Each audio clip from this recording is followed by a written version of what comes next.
a replay analysis for G40 Refo. This game here, 6-6-11 on Pantheon. It's a win.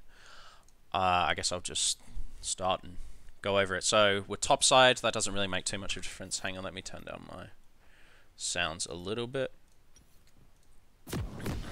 Maybe even lower. Let's have a quick look at the scoreboard. Okay, so first thing, on Pantheon, I'm pretty much always starting, not the Talisman, I'm starting Machete, and I'm getting Refillable Potion. So the reason why Refillable Potion is slightly better is just for the gold efficiency, and with Pantheon, you really shouldn't be getting too low in the first parts of the game.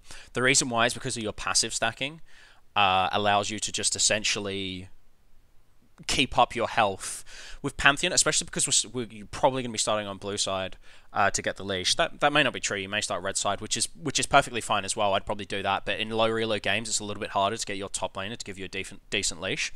But in these situations, what you want to be thinking about is what camps am I most likely to be fighting against, and that's going to be blue buff, Gromp, Wolves, Scuttler at the very start, and then looking for ganks, looking for stuff to do around here, right?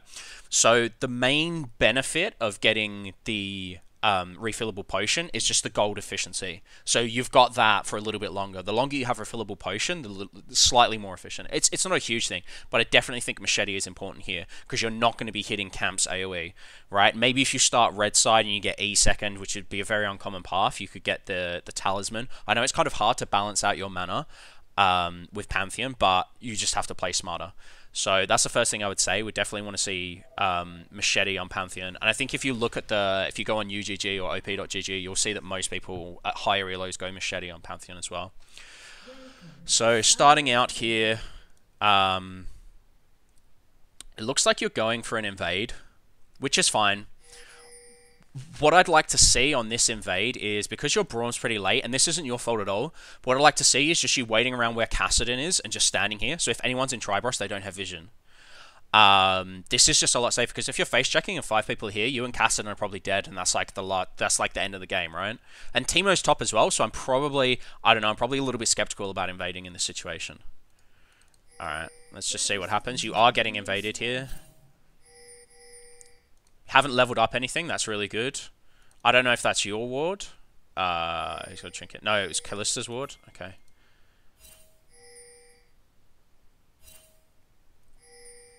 One thing I like to do here, which you might want to think about doing in future, Pantheon's W can sometimes get over this part of the wall if someone's like hanging around here. So one cool thing that you can potentially do is stand here and ward, and you can get a ward into this brush, and this will stop what just happened here. I don't know if I can click on your name again. There we go. Alright, cool. Whoops. Can you... at this point, I'm probably going to say, let's back out through the route that we had. Let's see how this fight goes.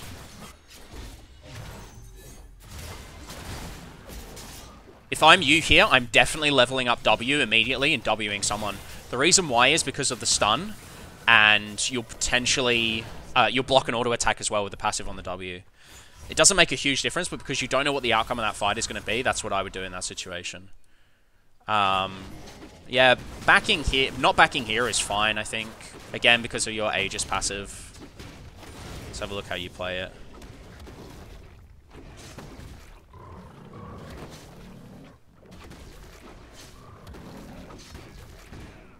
Yeah, okay, you know how to balance out your passive, which is really good. That's like one of the most important things with Pantheon. Smiting there for health is okay, but given the start, but generally you don't want to be smiting in that situation. Yeah, okay, W, auto. Probably another W here, to be honest.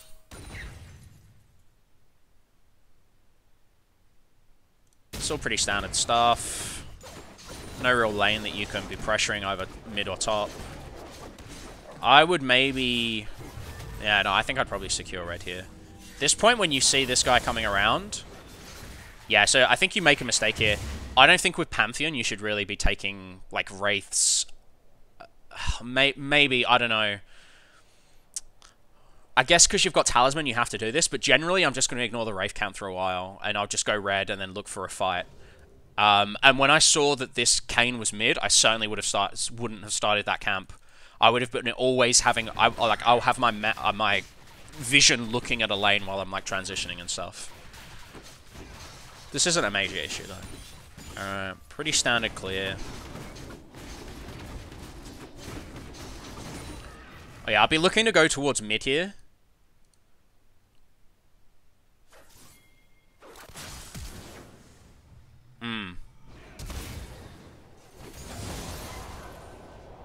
Alright, how would I have played this better?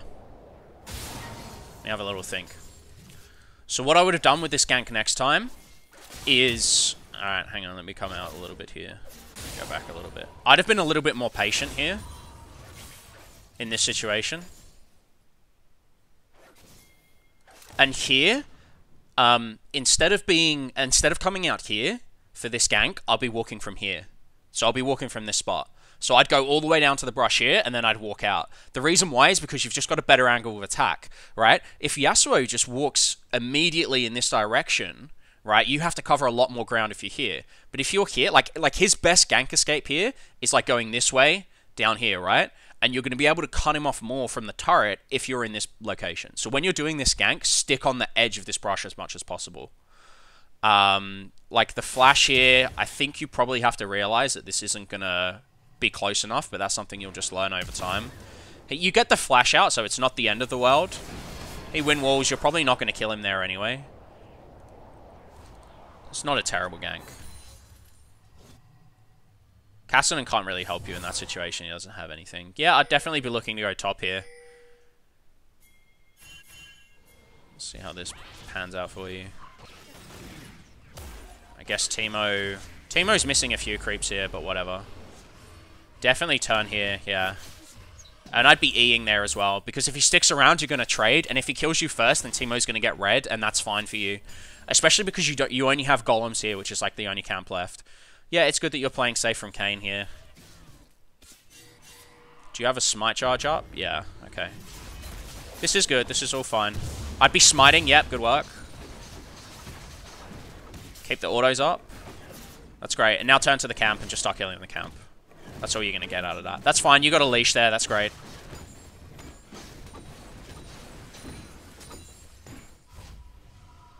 Alright, let's... How do I switch to gold? Is it X? Yeah. So, interesting situation. I would... In this situation, I'm probably getting a pink ward and the mallet item. What's it called? Cauliflower or whatever it is. I get... Like, Stalkers isn't terrible here. Pink ward, really good. Health pots...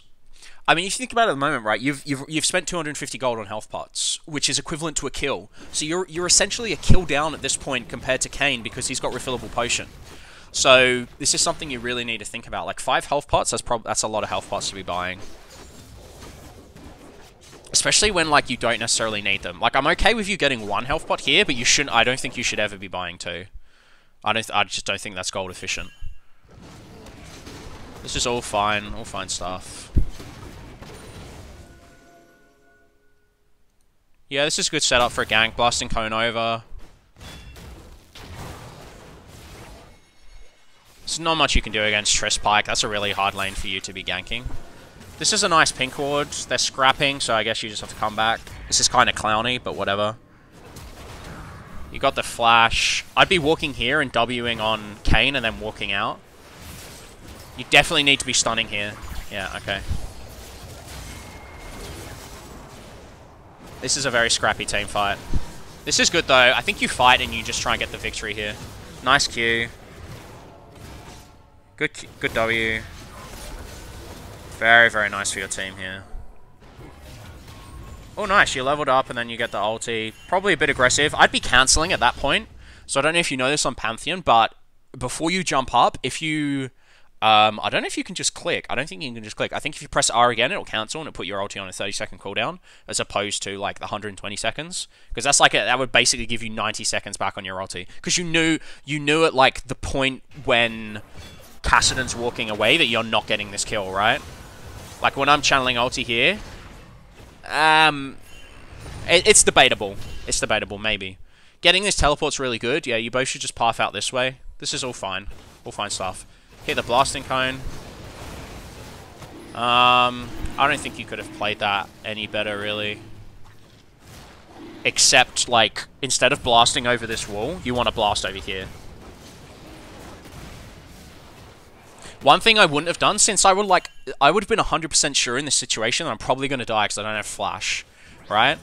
Because you don't have flash at this position. What I would do here, after he flashes in, is I would auto-attack and, like, do my skills, and then I'd go and stand in this part of the thing. The reason why is because then the Infernal Drake would be focusing on Rumble primarily. I think this is Infernal.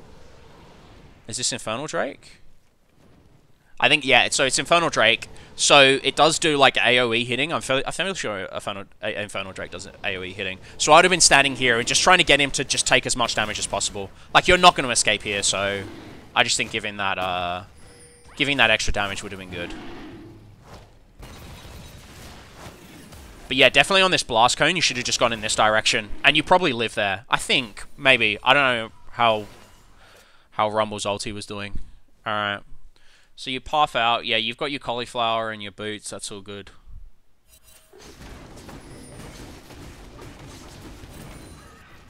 We're going red here. And then let's get rid of scoreboard. Oops. Scoreboard. Again, I'm fine with you clearing this camp at this time. I'd probably gank top right now. This looks like a good time to gank top. Or gank mid. I guess if he just wants to walk into you, that's fine too. Do I like this flash? It's probably a bit too defensive for my liking. Yeah, you've got a passive stack up of oh no, that just got blocked. Okay. Yeah, no, actually that's probably a good flash. Ignore what I'm saying. That was a good flash. But I think you flashed before he put down his Q, so maybe just wait until that's definitely confirmed. And now I'd just be running over and clearing your right side. Yep, this is all good stuff. You went backwards and forwards there. Just be efficient.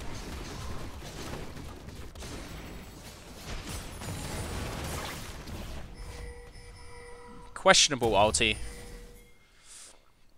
They get Infernal Drake. I don't think your team could have prevented this, so don't worry too much because your team was back in base. It's whatever. Yeah, you're doing well here. I guess you can cover mid. I think this is too aggressive to try and kill Yasuo here. I think you just want to try and collect up the minions. So here I think maybe you could have played this a little bit better, right? I'm trying to think of how I would have done it, right? But I would have been analyzing this situation. Let's play it. So because Yasuo is like almost in turret range, I'd W him here, and then I'd smite this minion. Immediately, you should be smiting this minion here, so then the turret starts hitting Yasuo. You're probably not going to kill him, but I'm fairly sure you have a smite charge up. Yeah, you do. You have a smite charge. I probably wouldn't even smite Yasuo here. I'd definitely be smiting this minion, and then the turret will hopefully get maybe 1 or 2 shots on Yasuo.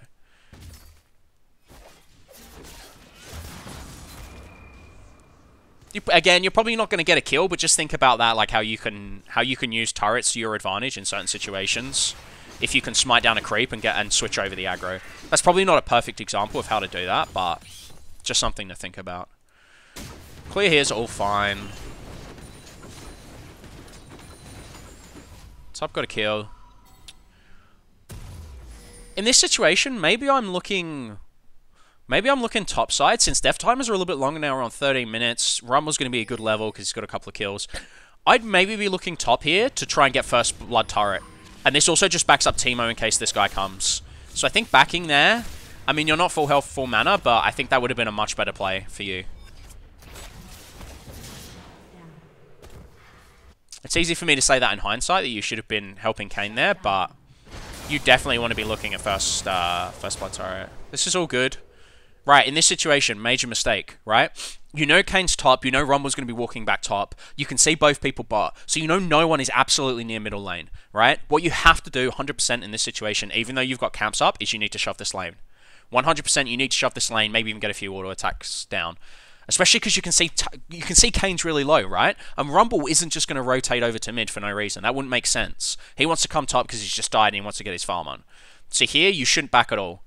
Even though you've got camps up, you want to shovel this, right? Because this is like what? This is 150 gold. So you can pick up 150 gold, and if all these minions then get shoved into the turret and you can do a little bit of damage to the turret, you're now 300 gold differential up. So it's basically like a kill. You're basically getting a kill by shoving in this lane. So this you should always be thinking about that. After someone's died or something, shove the wave, shove the lane, get all the minions into the turret as quickly as possible.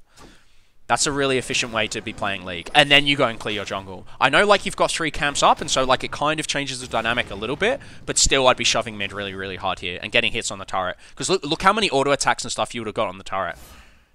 And how many minions you would have denied. You would have denied, like, 2 full waves in this situation, which is a huge amount of gold. And it's a huge amount of XP as well.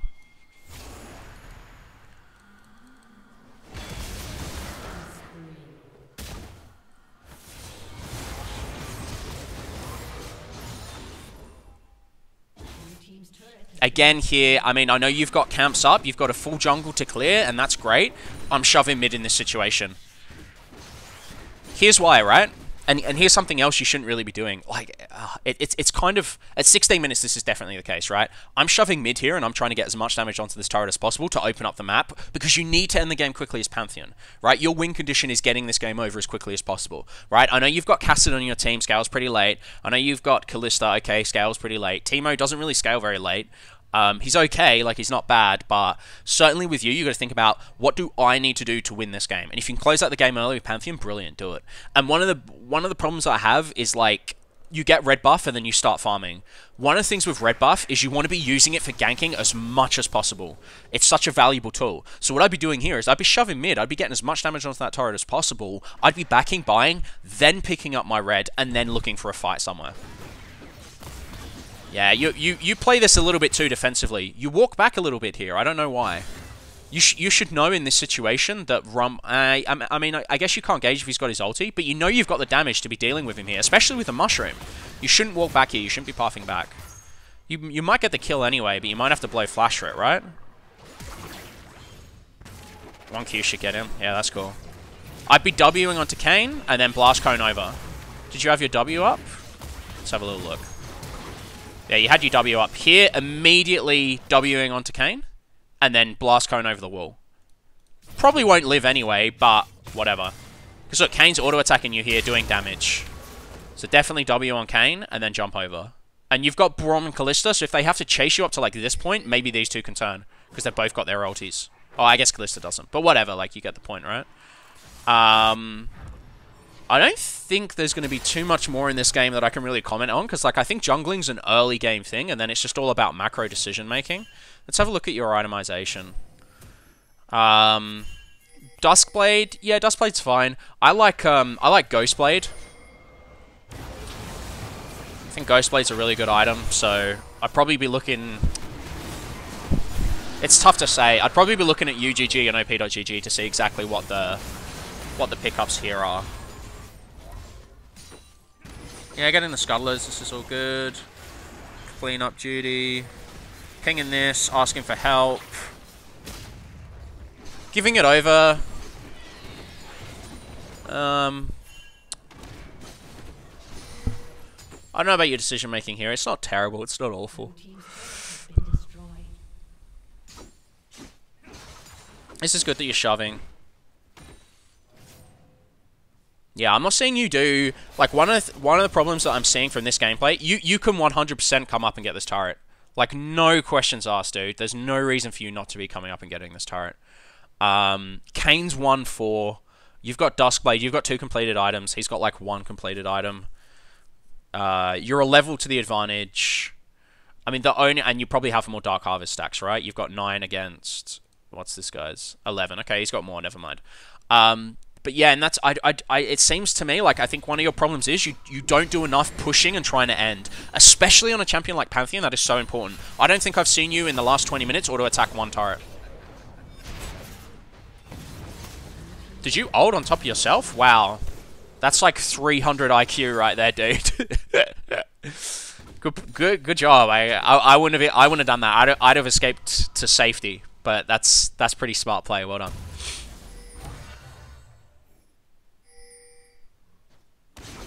Getting Scuttler. This is all good. Invading here, being aggressive. I think you take too, like, you're too defensive in some of the lines that you take when you're walking. So if you're here, like, I mean, Teemo's pushing bot, and you know that he's pushing bot, so, like, I'm going to be really aggressive here. I want Teemo to get free farm. I want him to get pressure on the map. I want them to be like, we don't know where to send anyone, we don't know what to do. Right? So after you clear this camp out, and, like, Braum's right up here, like, sweeping wards. You have Kalista here and you have Kassadin here, right? The one thing I'm not doing in this situation after clearing this camp is walking back through here. I don't think this is a good play at all. I think you need to be walking through here. That seems like a really small thing, but come on, dude. It's 22 minutes into the game. You're 5-2-4 on Pantheon. You've got 4 of your team mid. Teemo split pushing bot. You need to be pushing up as hard as possible. You know? You need to be really aggressive here. Chuck out a Q here. Go on Pike. Chuck out a Q. There we go. Looks like he's AFK'd. Alright, maybe you could have noticed that. Maybe it could have been a bait. Maybe you don't want to kill an AFK, but whatever. We're playing a win, right? This is good here. Except for the fact that your team wasn't with you, so you should have immediately backed out. Braum ulti, not the best. Kassadin with the interesting flash. Looks like your team's going to clean up, though. At this point, the game's pretty much over, right? So I don't think there's much else I can analyze in this situation. Black Cleaver. Let me just have a quick think about Black Cleaver here. I'm probably not picking up Black Cleaver. Can you think in your head why maybe I wouldn't be picking up Black Cleaver in this situation? The enemy team has literally no armor item, right? Now, that's not to say that Black Cleaver isn't just a good item in and of itself. I mean, cooldown reduction, health, damage. Those are all good stats for Pantheon. But the passive, like, you've got a little bit of gold inefficiency there. I think Ghostblade is a much better item to be picking up here. Especially because they don't have a tank, right? They've got no one who's going to be building armor. Maybe Hourglass on this guy down the line, right? But he's against Teemo in lane, and he's got Kassadin to deal with. So I don't think he's going to be building... He's going to be building magic... he's going to be building armor in this situation. So yeah, maybe itemization, a little bit of a change there. Black Cleaver is still a good item, so don't treat this as like a major criticism. It's still great. A few mistakes, a few little issues. I think with Pantheon, you definitely need to be playing a bit more aggressively and not so reserved. The thing is with Pantheon, right, if you're going to get to like a 40-50 minute game, you're probably going to like not be very good. You're probably going to lose, right? So you just have to make those sacrifices really early to be like, okay, I'm going to try and actually get this win as soon as possible. I'm going to have to take risks in this situation. And you just have to trust in his base damage. You just have to trust your team. I mean, if you don't like that kind of gameplay, then don't pick Pantheon. But yeah, overall, dude, like, there's no real major mistakes here that I can notice. The biggest thing that I can see from your macro decision-making level that I would like to see improved would be switching over towards a more turret-focused, auto-attacking, aggressive play. I'm sure if I looked at the stats on this, I guess I will actually quickly take a look at the stats. Give me 1 second. We'll quickly take a look at the stats on this game. I'm guessing your damage to turrets is going to be, like, ridiculously low. Like, we're talking maybe 1k. My client's just glitched out. Alright, let's have a little look here. I'll go back to the lobby. Hang on, I'll put it on this one. Sorry, I'm streaming at the moment, so that's why that graph looks stupid. Damage here is fine. You didn't actually out-damage Kane, but you did okay in terms of macro decision-making, so that's all fine. Let's have a look at stats, overview. Ooh, whoops, graphs. I'm going to go to... how many control wards did you purchase? 2, that's great. Your team's letting you down here, like Teemo and Kassadin not buying pink wards. That's pretty bad. How many wards did you destroy? 7, that's really good. And what was the other one I wanted to look at? Damage to turrets. You did 246 damage to turrets. That is too low, dude. With Pantheon, you need to be smashing more turrets, right? 246. Let's have a look in this game. I hope this game's going to be a little bit more than 246, and it's just 16-4. Graphs, damage to turrets. Still really, really low. This is too low for Pantheon. What you have to remember is, you cannot win League of Legends, right, without destroying enemy turrets. It is impossible. I guess actually the enemy team can surrender. But aside from surrenders, you cannot win a game of League of Legends unless you kill the turrets, right? It's impossible, because that's how you win the game. You have to destroy turrets. So always, always, always be thinking about taking out turrets, especially with those plating things. You can get like a lot of gold just passively through getting like 2 or 3 down. It's like half a kill. And again, shoving waves after kills happen. It's like laners might complain, but you just have to say, fuck it. This is the best decision. You have to shove lanes after you get a kill. Like 100%. Just get rid of the fucking minions, take all the gold. Never leave a lane just sitting there, especially at like 10-15 minutes. At 4 or 5 minutes, I'm okay with you leaving a lane in a good position. But if you're on Pantheon, you want to be pushing your advantages as much as possible. And just going to clear those camps at that time when you did it, I think it was around 10 to 12 minutes, that was a bad decision. But apart from that, everything else pretty good, dude. Anyway, I think I've spoken for too long. I hope this was helpful. Hope this was useful. Peace.